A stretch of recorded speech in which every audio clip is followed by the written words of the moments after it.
Hello there, my name is Edet Otu. I'm going to tell you something very interesting, and that has to do with criticism. How do you manage wrong when people don't like what you did or what you're doing? People don't like you. Or they don't like your service, or when people criticize you. We have ego. We all want to feel good about ourselves. But how do you treat those moments that people no more tell us how great we are, how awesome we are, but they are telling us, look, you are an idiot, you are bad, we think you should have done better, and we think you're not in your best position today. How do you manage those moments? My name is Edet Otu. I'm the host of the Success Stories.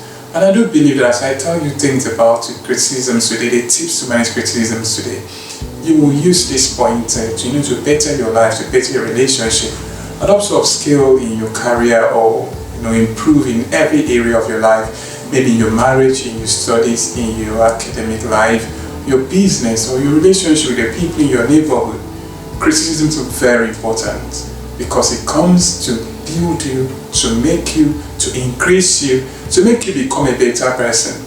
As you know, we are not all perfect, and that's why we need people to tell us, look, adjust to the right, adjust to the left, and we think you'll be better. But we also know that not every criticism or critic is okay. But there are some to listen to and some not to listen to. And so I've laid down 10 points to help you manage criticism in any area of your life, maybe in your relationship, in your neighborhood, in your career, in business, or anywhere you find yourself. Criticisms are very important, and you should know how to manage them, not to run away from them. The first thing you need to learn is ask yourself one question. What is in here for me to learn? Every criticism is founded on something very tiny. Maybe you walk past the street and someone picked up that walking past the street because there was someone there that you knew before in the past that did this or did that, and then they form a whole story out of something that was either true or false. So you have to learn from that criticism and say, look, what is in here for me to learn? Do I have to learn how to behave? Do you have to learn how to change? Do I have to learn this? And you just goes to show that people are watching you. Criticism allows you to know that you're not just alone in this world. When you make a mark, there will be erasers. When you make a mark, there will be people to read it. When you publish a book, your life like a book, when you publish it, people will read it. Some will like the book, some will don't like the book. So every day as you live every day, you need to know that you are like a film, a movie, or a book that people are reading. And there will be some scenes in that movie, so in that book or episodes that they will not like. And this is up to you to know, what is that very episode of my life that detests people or that makes this person feel this bad about it. You have to find out that, ask, what is in here for me to learn from? What is in here for me to develop? What is it to develop my personality or my person? What is in here for me to benefit from in this criticism? That's why you have to pay great attention to what people are saying about you. It's not enough to say, I have been a professor for so many years, I have been an expert in this, I have been good at this, people say so much about me in this. Be very careful. You may be walking towards destruction. When you get to that point that people can no more criticize you, you're already close to your grave. And very soon, we'll not hear about you again. Value criticism. Take it as a tool for personal development. Take it as a tool for self-analysis. Take it as a tool for increase and become better. Take it as a tool to build relationship. When people come to criticize you, tell you, appreciate them. Thank you so much for what you have done. Thank you so much for even coming out to tell me this thing that I've learned, that you've said today. Thank you for watching over me. Thank you for allowing, having that oversight over me. It could be your parent, it could be your spouse, it could be your boss, it could be someone lower than you. It's going to tell you something. Accept it. It goes to show that that person is your fan. Whether they like you or not, at least they're following up. When people hate other people, make negative comments on their YouTube pages or their Facebook or social media pages. I like those people because it goes to show that they're always coming. And I like those numbers. And sometimes I'll go in the private, what is it in here that you don't like? And the person will tell me, look, this is this thing. And trust me, in the next episode or in the next podcast or presentation I will make, that particular thing I will deal with it, except when I notice that it's not very good. value criticism. When your customers tell you you're not doing fine, don't just send them away and say, everyone is saying this is fine except you. Really? That customer represents 1,000 or millions of people like that person, that particular customer, who don't like that service that you're providing. Accept everybody, and then just get to see how you can improve based on those things that they tell you. Don't take it personally. It's easier for us when we know we have our pride. It's easier for us to think our pride has been, tarnished, or image. Oh, you've tarnished my image. You've done this. I have to. Why did you say this? No, it's easier for pride to kick in, and then we reject it. Don't take it personal. There is something that person has found in your life, maybe in your character, maybe in you, whatever that may be that is giving rise to that criticism. Don't take it personally. Don't fight. Don't get angry over it. Don't rant or release abuses on the person or walk the person or embarrass, disgrace the person. Even when the person is giving you a destructive criticism, you owe it right to that person to accept it and tell the person thank you, and then you decide what to do with it, either to keep it or to throw it away. It's at this point I move to the next one, number 4th one: ignore false critics. There are people out there who just want to criticize you for nothing. A very typical example of myself that happened to me was I went to a place. I had a meeting we had a meeting on behalf of the government of the state, and then I worked for the Cross River State government, and I represented my state, and a very big meeting. We had commissioners, we had permanent secretaries, and top government functionaries were there because we were marketing the state to total exploration. And I was a core technical person, and so I produced all that we did and showed to the people. And after that, there was a meeting in the church, and I had to move the way I dressed to the church in suit, everything, straight to the church for an important meeting at the church. There was no need to go and change at home. And after the meeting, someone gave me a phone call and said, "I saw how you were in church today. Since you came back, the kind of pride I see in you, I just like to talk to you about this in the pride." And I asked, I said, "Come on, when you talk about pride, what was the pride in it? What did you see that made you think I was proud?" And he said, no, I don't want to say anything, but I could see the way you walked with pride. Okay, so then when I met her, I said, "Tell me, how did I walk that day that depicted pride?" She couldn't explain. Did I talk to anyone? Did I talk to anyone in that meeting? She said, "No." Did you see me do anything extra apart from attending the general meeting and then taking my things back? She said, "No." I assessed the whole situation, and I found out that there was no basis for what she said. And I told her, "Thank you very much for your concern, but however, I'm not going to take it serious. I don't see anything like pride. I didn't see pride in what I did. I only attended a meeting in the office, and I came the way I dressed in the office straight to the church. And so I didn't expect you to say that. However, I didn't have to shut the person or abuse the person or allow the person. But I threw away that criticism because it was baseless. It has no basis. There are no people out there that will just they don't like you. They don't like what you're doing. But Jesus said, "Woe unto you if everybody likes you." So you don't expect everyone to like you. There are some people that will say a lot of things that are not really true, false criticisms, and they will be there to say big things that are not true. True things that make a mountain out of a grain of sand. Be careful of those people. Don't fight them. It takes energy to fight. Just ignore them. Don't even record them. Don't even keep it. And forgive them and let them go, because if you hold it against them, if you're holding it against yourself, you feel bad every time you wake up, and you wake up, you feel bad, you feel like revenge will come in and set it. No, just let it go. If you let it go, you set yourself free, and you set them free. They can do their jobs. I've also learned that when you make a mark, there will be erasers. When you start making fame and rising, and making progress, there will be observers, and these observers, because they hate you, because they cannot reach you, because they've tried to copy you and they can't copy you, maybe because you're faster than their expectations, and they don't have the courage to ask you how you are doing it, and so they feel that to criticize you will be enough to slow you down. If you keep to them, if you listen to them, they will succeed at slowing you down, because you have enough time to attend to their criticism instead of focusing on the very thing that you are doing which is helping you, which is setting you ahead of them. The fifth thing you have to do is to don't respond immediately. You don't have to respond immediately.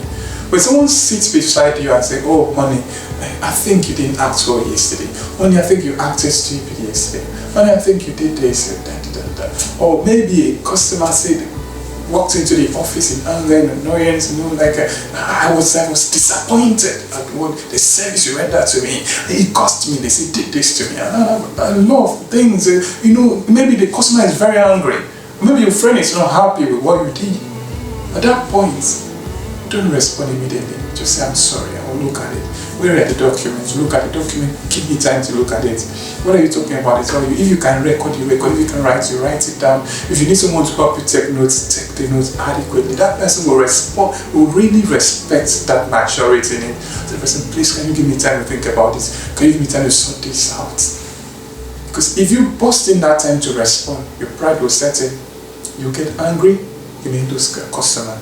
You may lose your spouse, you may lose your wife, you may lose your child, you may lose, things may go wrong and you end up regretting later on. Be slow to take actions. Early life when I was growing up, I noticed that things, as you grow up, you start picking up principles. I noticed that people were not really what I thought they were when I was like 19 years old. After growing from my 19 years old, I didn't learn to, I told myself, look, when people offend you, you're going to take like 24 hours to respond to them. So instead of me getting angry when someone offends me, I take that offense and store it in my heart for 24 hours. And I believe that within 24 hours, my mind would calm down, I'll have a better answer for this person. And my answer will be very constructive, and my answer will be very poignant and straight. And sometimes I found that it later took, after like 24 hours, I may forget it, and it lessens the offense is lessened, and then I move on. So the same thing with criticism. When people criticize you, give time over it and think over it, and don't answer immediately. And when people are criticizing you, 6-1 is that you smile. Learn to have a very good smile. And when you smile when people are criticizing you, it releases this positive emotion, positive feeling over you that does not allow you to react negatively. It suppresses that negative effect, the negative effect of that criticism, or that critic, or the influence of that critic on you. It suppresses that negative influence and allows you to be yourself, so you still act in your right frame of mind at that particular time. Always give a smile, whether it is good or it is bad. Or say something like this: I think it's okay, I'll look into it. Oh, give me time. Thank you very much. I really appreciate it. When a person finishes criticizing the person, you or just ask the person, how are you today? And I hope you did very well today. Oh, how about your business? How about your child? How about your job? Oh, that thing you tell me today. Try to see if you can help the person. Let the person know that, look, you have received this person, what he or she said. And don't just bluff it and say, I'm not interested in you. You would like saying bad things about me. But it's okay. If you found people like that, make it very known to them in a very polite way. Please, I'm sorry. I don't want to hear you because everything you say about me has never been good. Don't you see any good thing I've done before? Tell me the good thing you found about me. If you know that someone is a consistent and persistent critic of what you're doing, and the person comes to you again, tell the person, look, can you find any good thing that I've been doing? Tell me about that good one. And I will listen to you. And you see if that person is just a true friend or is just any other person. The seventh way that you have to differentiate between constructive and destructive criticisms. Constructive criticisms are those ones that people come to you to help you improve.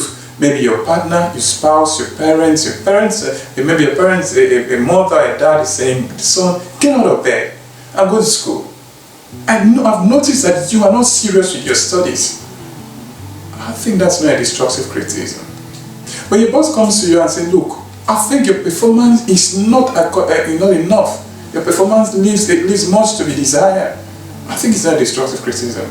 When they ask you, you have to do more. When your customer comes to you to say, look, that product you deliver to us always arrive late. Can it not come earlier? It's not a destructive criticism, it's a constructive one. No matter how it's said, whether it was said in annoyance, whether it was said smiling, take it very serious when you help your business. Now don't look at destructive criticism. When someone comes to you and says, I know you're an idiot, I know you will not make it, I know you will fail, I know you will not succeed, I know nothing good comes from you. Why are you wasting your time with this thing? Because throw this thing away and get away. Don't waste your time. This is destructive criticisms. And then you have to run away from those people as much as you can, because those people will not help you fulfill your dream or accept who you are. Then the eighth one you have to consider is accept that you're imperfect. Every time I look at myself, I say, look, you are not there yet. I feel at peace. I take away the worries of becoming that perfect person that people think I am or people want me to be. Every time I raise myself and think that I'm perfect, I'm a very good person, I think that, oh, I'm the best of the persons in the world, I become afraid. I become worried. Anxiety sets in. I try to defend myself in every area. I will not be able to apologize to people when they're wrong, when I offend them. But when I feel that I'm imperfect, even when someone feels that, even when someone offends me, I always go to tell them, please, I'm very sorry for the part I contributed to that offense, and it solved the problem. I always go in order to tell somebody I'm sorry. And so this year, I'm going to tell everyone I'm sorry, and no matter the level of offense someone offends me, because I believe I'm not perfect. You are not perfect, my dear. You're not perfect, my friend. So when people come to tell you things about that, and maybe what they think is alright about your actions or your decisions, accept it that you're not perfect. Tell them, please give me room to improve. I know I will get better. This will give you peace of mind. It will reduce all this stress of these fights for perfection. Don't try it. Do your best to get better every day, but don't be trapped with the chains of the struggles of perfection. Stop making excuses. Stop making excuses. When people tell you some things are not good, don't give excuse about it. Don't give excuse about the complaint that someone is making. Or you start saying, oh, it was because of this. You go into blame games. Oh, it was A, it was B, it was C that did this, it was D. If not this, this would not have happened. It was you. You blame the critic as well. And so, you have to be that person that does not make excuses. Accept it. Accept your position for everything that goes wrong. Accept whatever role that you played to make things go wrong. And then accept it, and then from there you move on. Because if you don't accept, you will not grow. Except you see that you are not enough, there will be no room for you to grow. Take for instance, I have a cup with me, and that cup is full. I pour water into that cup will never receive any other water because it's full. When you feel you're perfect, you're like a cup that is full of water. No matter any other amount of water that we pour in, that cup will not receive any other one. Always feel empty. Have that feeling of growth. Have that feeling, create that room for potential for growth. That when people talk to you, you accept it. And I learned something else as well, that when people criticize me, when someone corrects me, I have to accept that correction. Whether the person is right or the person is wrong, this is what happens. If you reject correction, a fake correction today, tomorrow you will miss the right correction. If someone tells you, look, I don't like you to walk through that place because I think that place is not safe for you, accept that 100%, thank you very much, I think I will do something about it. But even if you have to walk there, give reasons for what you did, and then just, if it's not right, then just leave it. There's a probability that the next day, maybe you're in trouble, that person will not come to you. When that person perceives danger, that person will not come to you. Because in the first instance, you rejected the counsel that was given to you. So I'm encouraging you today to just accept, not that you accept it like criticism to destroy yourself, but accept it as a tool for personal development. And lastly, I want you to stay confident. No matter the amount of criticisms, no matter the amount of things people say about you, what you hear about yourself, stay confident. Don't lose your strength. Don't lose your brightness. Don't lose your glow. Make sure that you just still stay confident and positive. Allow your self-worth to shine. Still be that person that goes and comes in every day. Even when you made a grievous mistake, everyone makes mistake. No matter what you did, no matter how bad it is, still wear a very good face and go out there. As far as you're alive, there is hope. There will be opportunity for you to improve. So today I've told you about the 10 tips on dealing with criticisms. And criticisms, they're not that bad. They are tools of personal development. Accept what people say about you. Not to destroy yourself as a poison to kill yourself, but as a tool to renew yourself, to get better and improve and get better. I thank you so much for listening to me today. My name is Edet Otu, I'm the host of Success Story, and I thank you for always being there with us. Thank you so much. Bye.